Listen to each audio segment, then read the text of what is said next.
America में स्थित new Mexico के पास स्थित एक रूजवेल्ट नाम की जगह, आपको पता ही होगा कि वहाँ पे एक एलियन का क्रैश, एक मलबा मिला था यूएफओ का। 14 जून 1947 की घटना है और अमेरिका ने यह स्वीकार भी किया है कि हमें एक एलियन की यूएफओ का मलबा मिला है और वहाँ की उन मरी हुई डेड बॉडीज़ भी मिली हैं। लेकिन इस फाइल को एक टॉप सीक्रेट रखा गया है। अमेरिका हमसे कुछ छुपा रहा है, लेकिन वह दुनिया को ये सब जाहिर नहीं करता। तो आज की वीडियो हम इसी बारे में बात करेंगे। उसके पहले आप मेरे चैनल फैक्ट वर्ल्ड को सब्सक्राइब कर दीजिए और बेल आइकन को प्रेस करके ऑल प्ले कर, ताकि लेटेस्ट नोटिफिकेशन आपको मिलती रहे। न्यू मैक्सिको 14 जून 1947। एक विलियम मैक ब्रेजेल नाम का एक आदमी घोड़े पर सवार होकर रास्ते से जा रहा था रेगिस्तान से। तो उसमें रास्ते में एक आग निकलता हुआ एक क्रैश हुआ, आग निकलता हुआ एक डिस्क मिला। उसे देख के हैरानी हो गई कि ये कैसे इसमें क्रैश हो गया है और ये कोई स्काई से, आसमान से आया हुआ लगता है। उसके बहुत सारे रबड़ पार्ट्स और स्टील सब बिखरे हुए पड़े थे। वह देख के हैरान हो गया और कुछ मटेरियल को उठा के वह अपने घर ले आया।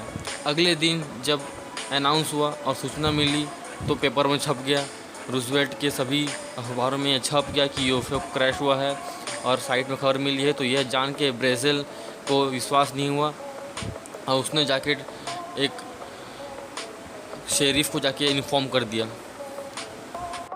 शेरिफ ने कहा कि तुम इसे किसी को मत बताना, लेकिन शेरिफ ने वहाँ की जांच एजेंसियों, गुप्त सीक्रेट एजेंसियों को इन्फॉर्म कर दिया और उन्होंने वहाँ के टुकड़ों को इकट्ठा करके उसके बारे में जांच शुरू कर दी। अगले ही दिन मैक ब्रेजेल का अखबार में फ़ोटो छप गया कि उन्होंने पहले देखा था और ज्ञात नहीं हुआ कि एक आदमी ने एक क्रैश यूएफओ को वहाँ देखा। मलबे पे कई बड़ा मिश्रित धातु, निकिल और टाइटेनियम जैसे मिश्र धातु मिले और कहा जाता है कि उनका जो स्पेसशिप होता है इन्हीं मिश्र धातुओं द्वारा बनाया जाता है। जब वहाँ की सरकार और खुफिया एजेंसी को जब पूछा गया कि आपने क्या वहाँ देखा है, तो उन्होंने इस बात से नकार दिया और कहा कि यह एक केवल ट्रेनिंग एक्सरसाइज है और इसमें छोटी मोटी हादसे होते रहते हैं। और इन्होंने उस फाइल को टॉप सीक्रेट रखा और मीडिया और दुनिया के सामने बयान नहीं किया। और इस बात को अखबार में छाप दिया गया कि ये सब एक बलून हो सकता है या फिर किसी फ्लाइंग सॉसर नहीं हो सकता, ये गलती से हो गया होगा या फिर ट्रेनिंग एक्सरसाइज का एक नतीजा होगा। जब क्विकी एक्शन और हेडलाइन लिया गया तो रूजवेल्ट में घटना घटी, तब शहर की ही एक जाने माने लेखक ने रूजवेल्ट की घटना को 1980 में जब अपने किताब में प्रकाशित किया तो द रूजवेल्ट एक्सीडेंट नाम से उन्होंने एक किताब और रिसर्च बनाई। और रिसर्च के अनुसार उन्होंने इसमें कई गवर्नमेंट की खुफिया जानकारी को बयां किया और टॉप सीक्रेट रखा गया इस फाइल को। और उन्होंने इस बात को कुछ जब लोग सामने जाहिर किया तो सब हैरान हो गए कि ऐसा हो सकता है, क्या एलियंस धरती पर आना जाना चालू है या फिर आ चुके हैं।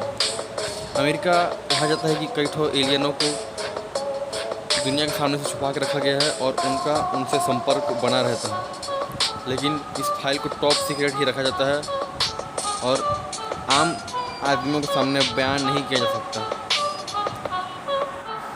अमेरिका शुरू में यह स्वीकार नहीं कर रहा था कि हमने किसी यूएफओ का क्रैश साइट और देखा है, लेकिन आखिरी में उन्होंने स्वीकार कर लिया कि हमने यूएफओ का क्रैश और मलबा कई ठो वहाँ देखा है। लेकिन उन्होंने यह बताया कि एक ट्रेनिंग एक्सरसाइज है, लेकिन इस फाइल को एक टॉप सीक्रेट बताकर रख दिया और बताया नहीं किया। लेकिन धीरे धीरे जब ये बात लोगों के सामने आई तो लोग हैरान हो गए और कई बार समय समय पर लोगों की बातें सामने आती रहती है कि एलियंस देखा गया पृथ्वी से। सन 1950 के बाद यह उड़न तस्वीरों को देखे जाने की घटना लगातार बढ़ती गई।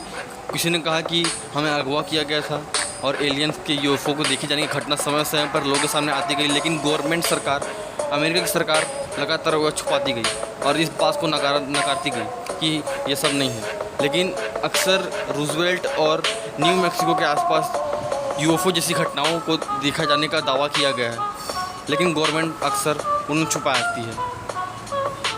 इससे रिलेटेड अगर और जानकारी मिलेगी तो हम आपको वीडियो के माध्यम से और बताएंगे। अगर आपको वीडियो पसंद आया हो तो लाइक कमेंट कीजिए और चैनल को सब्सक्राइब कर दीजिए।